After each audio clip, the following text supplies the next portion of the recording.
world are very important because it affects us all. It's the planet Earth, folks. It's a global thing. We are all going to be affected.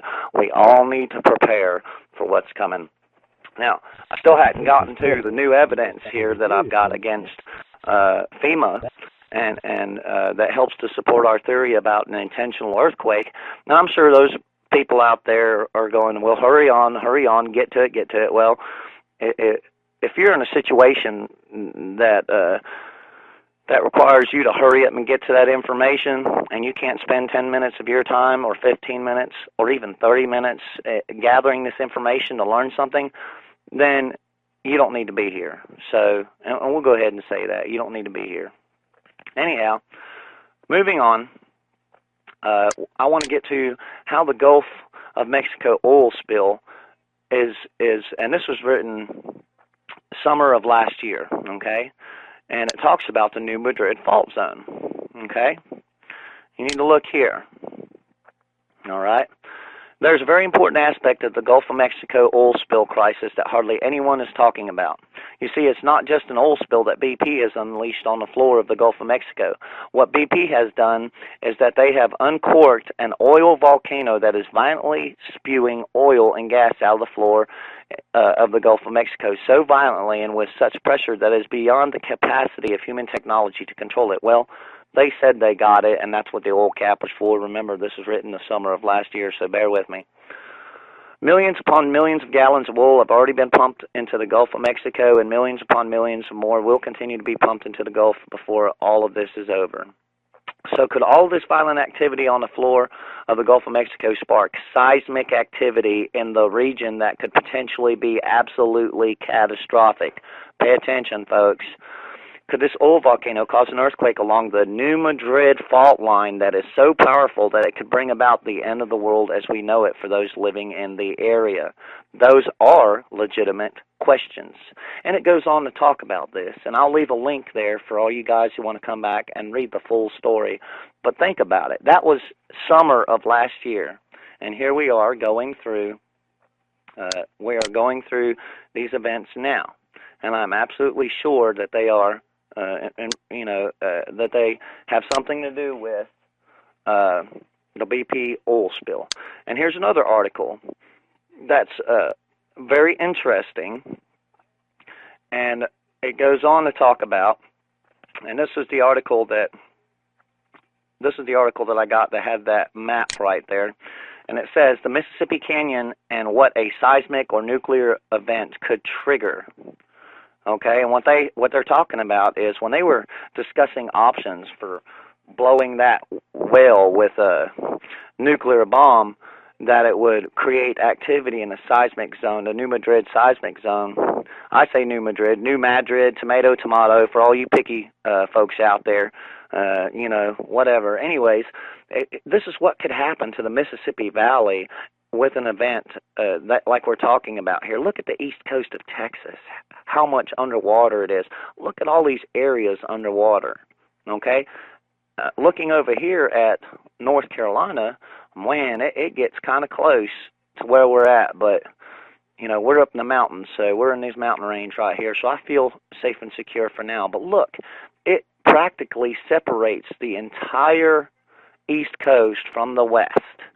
The entire east coast from the west. What's going to happen to us all? What is this going to do to our lives? You think about it. I'll link up this story for all the rest of you guys to read. Right here's a website that it's a sunrise, sunset calendar. Like for you guys to all pay attention to this site, I'll put a link down in more details, because we need to keep track of when the sun is rising and when it's setting. All right, because something is wrong. The world is vibrating, the world is shaking, and it's throwing off our sunrise and sunset and the path of the moon. If you guys can't see that the gravity of this earth is being perturbed, that something is going on, I don't know what else to tell you, but I'm trying to offer you information here that'll help you solve this puzzle and put the pieces together. So I'll link up to that in the more details section of the video. Now let's get to the evidence here. Finally, getting to the evidence. Now, I reported that FEMA was buying up all the freeze-dried food that is available for survivalists and whatnot. Now here we have the proof. This was issued on the 20th of January 2011. Notice type, sources sought. Okay, and who this applies to: all other miscellaneous food manufacturing. Contracting Office, Department of Homeland Security, Federal Emergency Management Agency. Okay, so those are the customers here that are buying up all of the food. And here we go. Let's go back to where it's important here. Description. The Federal Emergency Management Agency procures and stores prepackaged commercial meals to support readiness capability for immediate distribution to disaster survivors routinely.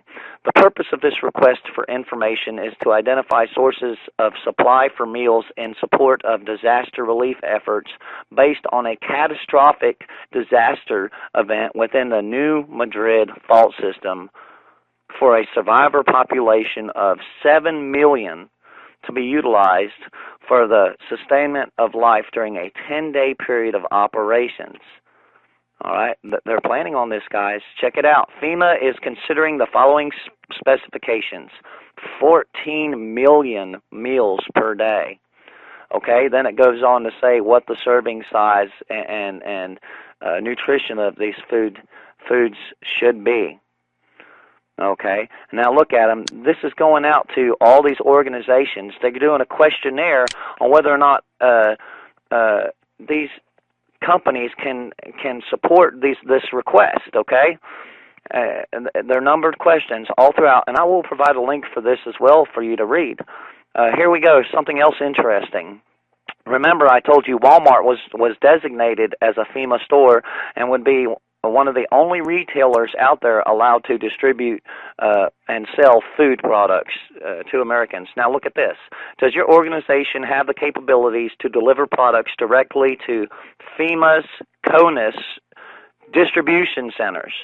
CONUS is, I think it stands for, what's the word I'm looking for here? Not contingency, but continuity of the United States. Okay, CONUS. That's what I believe it stands for, something along them lines. Okay, and it shows that they're asking people, do you qualify for this contract? Okay, okay. And it says vendors are encouraged to ask the government questions regarding this potential requirement. Okay, and they're saying that all submissions for this request must be in no later than 2 p.m., 26th of January, 2011. They're pushing for something. Think about it. Connect the dots, people. All right, FEMA coffins. They were out 2 years ago. This tells you this is something that's been in the works, that's been planned. Okay. 3 years ago, I'm sorry, for the FEMA coffins. And now look, they are requesting all these meals be, they're looking for a company that can support delivering all of this food to where they want it to. And it states right here that the purpose of the request for information is to identify sources of supply for meals in support of disaster relief efforts based on a catastrophic disaster event within a New Madrid fault system. All right, look at for a survival population of 7 million. They're looking at serving 14 million meals per day.